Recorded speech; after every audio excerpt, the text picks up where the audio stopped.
नमस्ते। आज मैं आपको ब्लिट्ज रिपोर्ट में लेआउट टेम्पलेट्स का उपयोग कैसे करें दिखाऊंगा। तो चलिए पहले इस एक्सेल आइकन के माध्यम से एक ब्लिट्ज रिपोर्ट फॉर्म खोलते हैं एंड चलिए हमारा AR pass to invoice report चलाते हैं। अभी मैं इसे बिना टेम्पलेट के चला रहा हूँ। पहला फील्ड है रिपोर्ट का नाम, दूसरा फील्ड है टेम्पलेट का नाम। जब आप इसे बिना टेम्पलेट के चलाते हैं तो रिपोर्ट में बस रिपोर्ट के सभी कॉलम होते हैं। पहली पंक्ति फिक्स, ऑटो फिल्टर सेट, और अब यहाँ इस स्क्रीन पर दूसरा फील्ड यहाँ टेम्पलेट का नाम है। तो आप मौजूदा टेम्पलेट में से एक चुन सकते हैं या आप एक नया टेम्पलेट बना सकते हैं। तो चलिए नए टेम्पलेट बटन पर क्लिक करते हैं।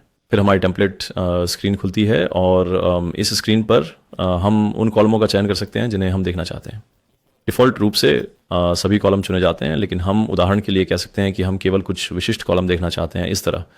तो हम या तो डबल क्लिक कर सकते हैं या आप भी कर सकते हैं। तो शिफ्ट और कंट्रोल कुंजी का उपयोग करके कई पंक्तियों को हाईलाइट करें और फिर आप इस तीर कुंजी का उपयोग कर सकते हैं। और यदि आप कॉलम को ऊपर और नीचे खिसकाना चाहते हैं या जैसे कि इन्हें चुनने के लिए आप इसे इस तरह कर सकते हैं। अगली बार जब आप एक रिपोर्ट चलाएंगे, ये केवल चुने गए कॉलम के साथ एक फाइल खोलेगा इस तरह से। और यहाँ एक छोटा सा तरीका है। अगर आप सभी इस कॉलम की सूची को एक विशेष स्थान पर ले जाना चाहते हैं तो आपको उदाहरण के लिए एरो अप कुंजी पर 10 बार क्लिक करने की आवश्यकता नहीं है। आप बस नई स्थिति संख्या टाइप कर सकते हैं, उदाहरण के लिए स्थिति 1, और फिर सभी ऊपर चले जाते हैं ऐसे। तो ये कॉलम चयन है। आप यहाँ एग्रीगेशन भी उपयोग कर सकते हैं। अगर आपके पास बहुत बड़ा डेटा सेट है तो आप डेटा को पूर्व एग्रीगेट कर सकते हैं और आप सॉर्ट क्रम को परिभाषित कर सकते हैं और इसी तरह। और आप उदाहरण के लिए शीट ब्रेक की कार्यक्षमता का उपयोग कर सकते हैं। तो अगर आप शीट ब्रेक की कार्यक्षमता का उपयोग करते हैं तो इसका मतलब है कि चलो बस यहाँ एक परीक्षण करते हैं। सो इसे ट्रांजैक्शन क्लास के लिए सेट करते हैं। इसका मतलब है कि अगर हम एक ट्रांजैक्शन क्लास पर शीट ब्रेक सेट करते हैं तो आउटपुट फाइल में हर ट्रांजैक्शन क्लास वैल्यू के लिए अलग अलग शीट्स होंगी। तो अब ये फिर से खुल रहा है। आप यहाँ एक्सेल में देख सकते हैं। अब हमारे पास चार्जबैक के लिए एक शीट है, क्रेडिट मेमो के लिए एक शीट और एक गारंटी के लिए। तो हर ट्रांजैक्शन क्लास के लिए अलग शीट है। और अंत में हमारे पास अभी भी हमारी पैरामीटर शीट है जो रिपोर्ट का ऑडिट ट्रेल देती है। और यहाँ स्क्रीन पर तो आमतौर पर ये शीट ब्रेक कार्यक्षमता है। अधिकांश उपयोगकर्ता अक्सर डेटा को पिवट में संगठित करना पसंद करते हैं और ये यहाँ दाईं ओर किया जा सकता है। तो हम इन फिल्टर, कॉलम, पंक्तियों और मान फील्ड का उपयोग करके पिवट को संगठित कर सकते हैं।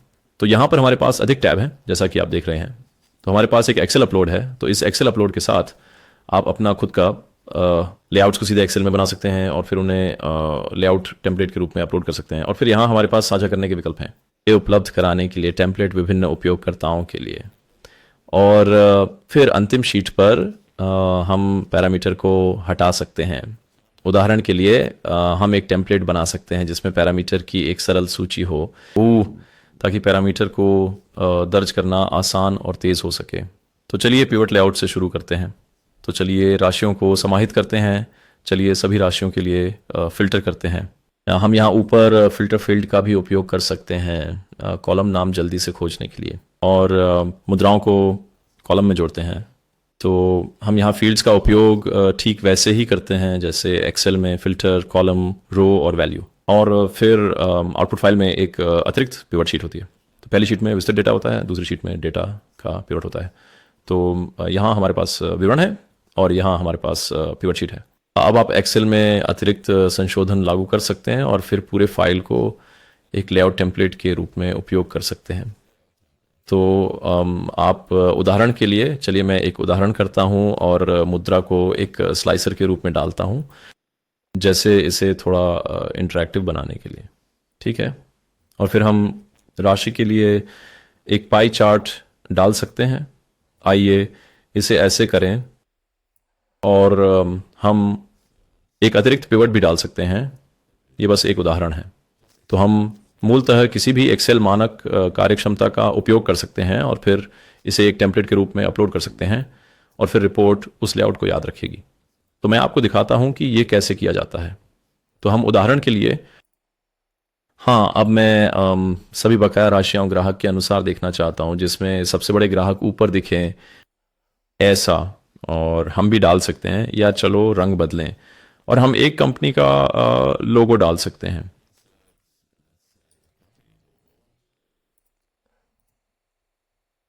यहाँ भी एंड डेटा शीट पर हम संशोधन भी लागू कर सकते हैं। हम उदाहरण के लिए डेटा के लिए शर्तात्मक स्वरूपण जोड़ सकते हैं या हम स्टाइलिंग भी बदल सकते हैं। मान लें कि हम इनवॉइस नंबर चाहते हैं विभिन्न फॉन्ट में कुछ ऐसा, आप डेटा के शीर्ष पर भी अतिरिक्त पंक्तियां डाल सकते हैं और वहाँ एक फंक्शन जोड़ सकते हैं। तो आप उदाहरण के लिए आपके पास वर्तमान में फ़िल्टर किए गए रिकॉर्ड्स के लिए आपकी इनवॉइस राशि का सारांश देने वाला एक सब टोटल फंक्शन जोड़ सकते हैं। ठीक है, तो अब मान लें कि हम इस लेआउट टेम्पलेट को सेव करना चाहेंगे। तो मैं ये फाइल अभी मेरे लैपटॉप पर डाउनलोड्स फोल्डर में है, इसलिए मैं इसे डाउनलोड्स फोल्डर में सेव कर रहा हूँ। और यहाँ टेम्पलेट पर हमारे पास ये एक्सेल अपलोड फंक्शनलिटी है। तो लेआउट अपलोड इस तरह से काम करता है कि आप अपने ब्लिट्स रिपोर्ट का चयन करें जिसमें सभी डेटा शामिल हो, और फिर इसे इस तरह से टेम्पलेट से जोड़ा गया है। और जब आपने एक लेआउट टेम्पलेट जोड़ लिया, अगली बार जब आप रिपोर्ट फिर से चलाएं, चलिए इसे फिर से चलाते हैं विभिन्न पैरामीटर के लिए। मान लीजिए विभिन्न तारीख के लिए 2009 की बजाय 2024, फिर आउटपुट फाइल बिल्कुल उसी लेआउट के साथ खुलती है लेकिन नए डेटा के साथ। आप देख सकते हैं कि ये वही लेआउट है लेकिन हमारे पास अलग डेटा है। इसके अलावा डेटा शीट पर अब हमारे पास 2009 से एक अद्यतन है, तो डेटा ताज़ा हो जाता है, सभी लेआउट बिल्कुल वैसे ही रहते हैं। यही है टेम्पलेट अपलोड सुविधा। और एक उल्लेखनीय बात है, तो आपने वह क्षण पहचाना होगा जब हमने इस एक्सेल टेम्पलेट को अपलोड किया। यहाँ जो कॉलम चुनने के लिए तीर चिन्ह हैं वे धुंधले हो गए हैं और यहाँ का पिवट भी धुंधला हो गया है। इसका मतलब आपके पास अपलोड की गई लेआउट टेम्पलेट हो सकती है या आप यहाँ फॉर्म से कॉलम चुन सकते हैं। तो आप टेम्पलेट को फिर से हटा सकते हैं और फिर आप देखेंगे कि कॉलम चयन और पिवट फिर से खुल गए हैं। लेकिन हम इसे फिर से अपलोड करेंगे क्योंकि हम इसे रखना चाहेंगे। तो इनाम, तो अब ये फिर से अपलोड हो गया है। मान लेते हैं कि हम इस लेआउट टेम्पलेट को अब अन्य उपयोगकर्ताओं के लिए उपलब्ध कराना चाहते हैं, तो हमें साझा करना जोड़ना होगा क्योंकि डिफ़ॉल्ट रूप से टेम्पलेट्स केवल उस उपयोगकर्ता के लिए दिखाई देते हैं जिसने उन्हें बनाया है, इसलिए वे मालिक हैं और केवल वही टेम्पलेट को देख सकते हैं और उसमें बदलाव कर सकते हैं।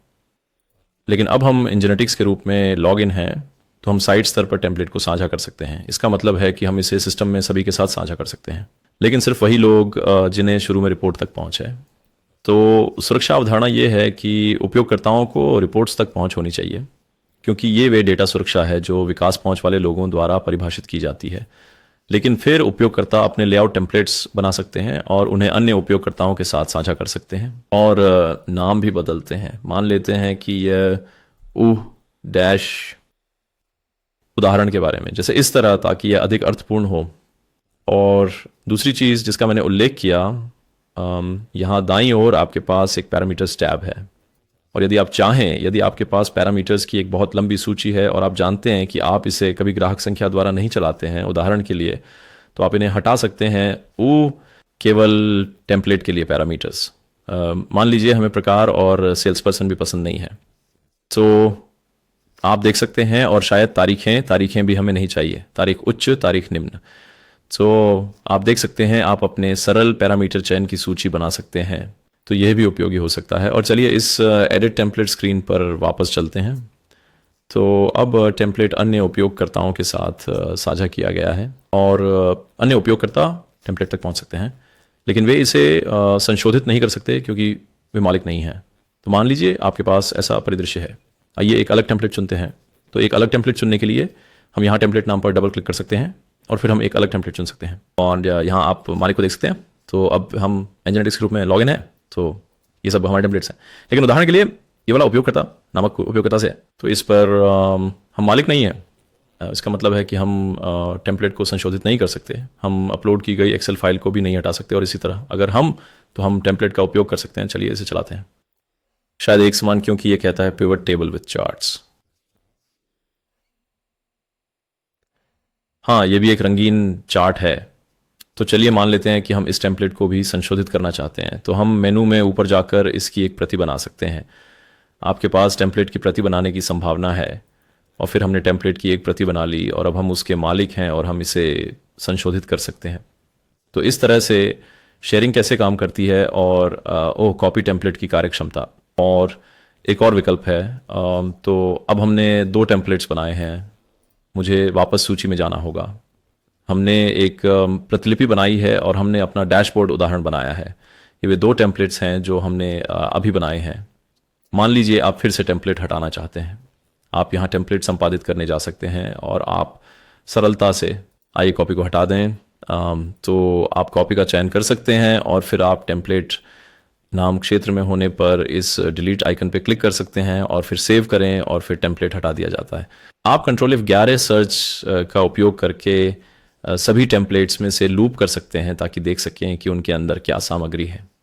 तो ये भी संभव है। और यदि आप एक नया टेम्पलेट बनाना चाहते हैं तो आप इसे विभिन्न तरीकों से कर सकते हैं। आप इसे स्क्रीन से सीधे यहाँ क्लिक करके कर सकते हैं, नया प्लस चिन्ह, और फिर आपके पास एक नया टेम्पलेट है।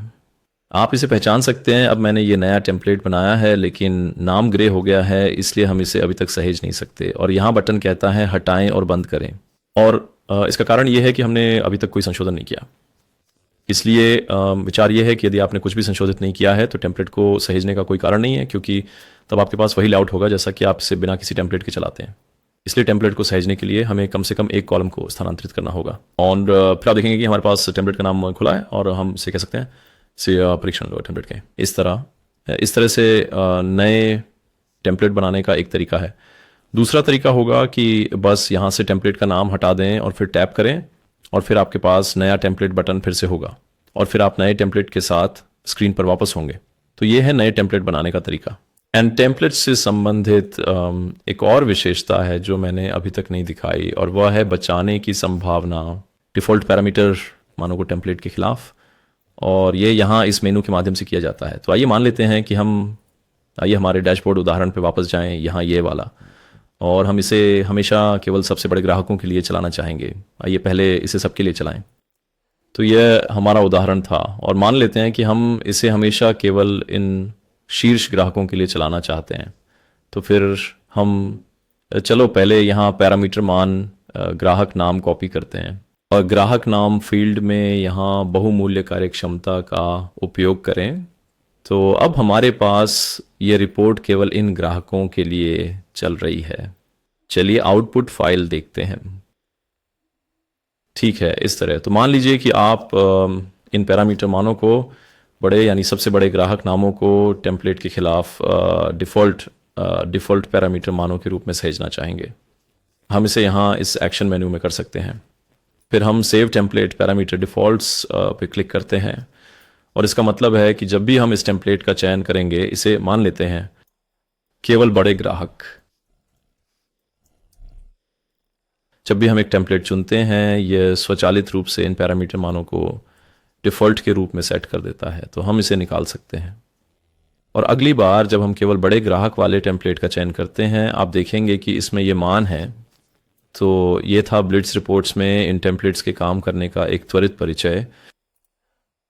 देखने के लिए धन्यवाद।